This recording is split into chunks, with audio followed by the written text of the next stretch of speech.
Hello, good evening, and welcome back to another episode of Minds on Guard, where we are learning how to guard our minds against all of the manipulations that attack us from every angle in today's world, the 21st century media and all of the outcropping entities that are involved with that.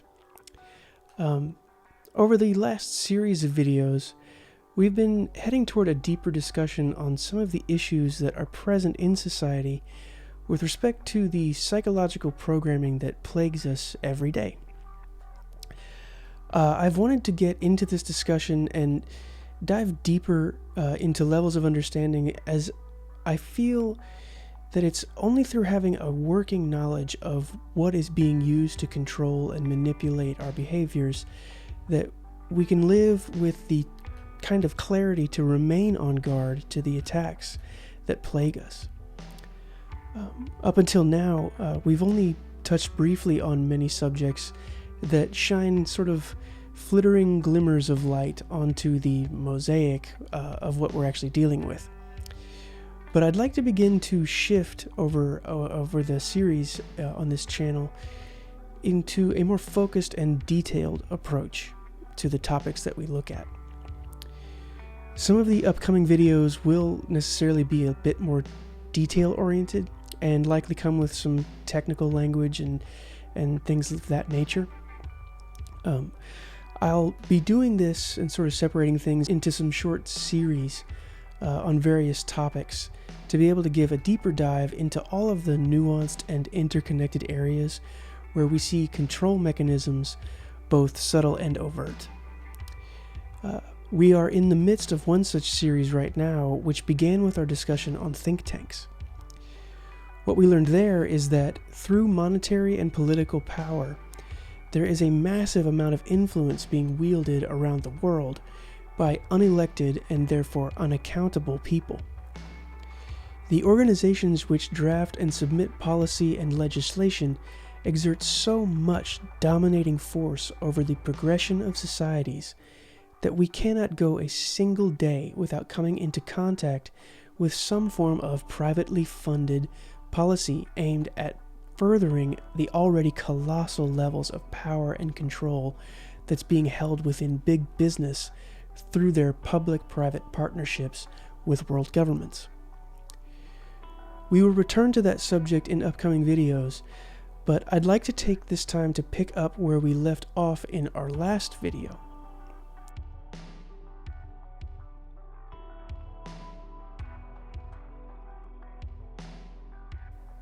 When we last met, we discussed a couple of really heavy subjects: the eugenics movement and its presence in the 21st century, along with the intersection of that framework with the philosophy of nihilism.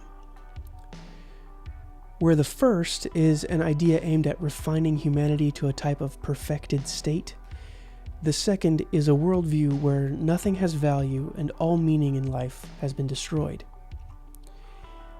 In order for the ideas of the eugenics movement to exist, one must inherently believe that certain undesirable forms of life have no inherent value and are thus devoid of any meaning, purpose, and therefore their destruction is not a morally wrong or bad outcome, but rather is actually a benefit to all people. This, of course, begs the question of who gets to be the judge of which or what life is valuable. The obvious issue here is that given the chance for this idea to run through society, hit every level, every cross-section that we can think of, at some point, all life will be rendered less than desirable and therefore must be destroyed. There will always be some undesirable aspect due to the entropic nature of reality, as far as entropy and decay and things like that. Reality dictates that we will all fall short of the perfect ideal, which, interestingly, reveals a truth about reality that I will pick up later in the video. Humans are imperfect inherently. However, this imperfection has nothing to do with the value of human life. What this reveals, then, is a nested philosophy operating inside the nihilist, which deserves a little time and discussion. That is, materialism.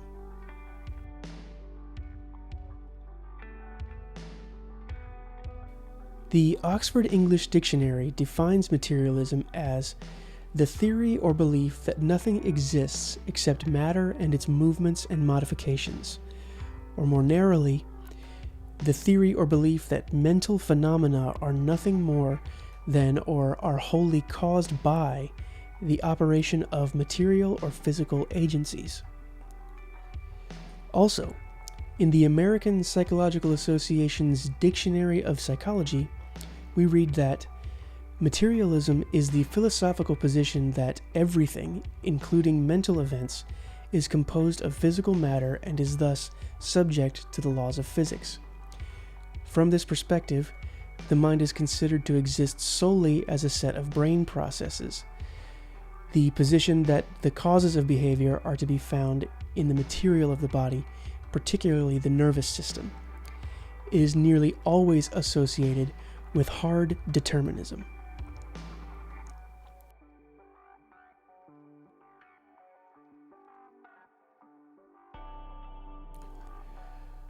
For a quick look at materialism, we should return to a favorite resource of this channel on philosophical topics, the Frontisterium. I will link the related Substack article in the description below this video. Here we read, materialism is a philosophy and, as such, does inform one significantly regarding how they should, can, might, or may interpret all of the aspects of the universe in which we humans exist. It is also not a stretch to say that it can inform one that they have no ultimate choice as to how they think, feel, move, act, or have their being. In essence, one of the chief outcroppings of the materialist philosophy is that you are made up of the constituent parts of the universe and of nothing more. Therefore, it follows to a greater or lesser degree the attribution that you are only materials and that your thoughts, feelings, and actions only arise through the processes of those materials. In short, what you experience as, quote, your thoughts are, by logical extension, nothing more than the physical matter and its interactions, quote, thinking through you, them as the aggregate total, such that you, them as the aggregate, if taken to its ultimate conclusion, do not actually think, but are factually being thought through.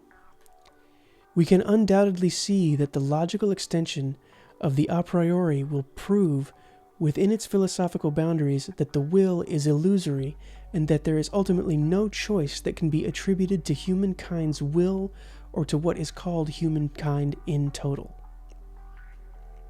I believe that it's clear that much of the world operates within this philosophical framework. I do not mean to imply that reality functions in this way, but rather that people apply these ideas to the systems through which they engage with reality. There are many and varied reasons for why this is the case, and all of them point toward a nature within humans that wants to reject the truth of how and why we are here. That discussion is crucially important, but not the exact purpose of this video currently.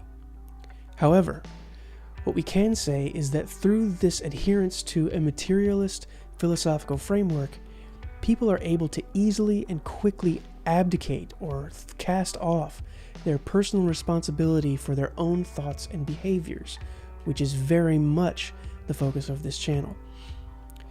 This is due to the fact that underpinning their reasoning about reality is the idea that none of what they think, feel, believe, or understand has any cause or source that could be thought of as true to them and their own generative processes.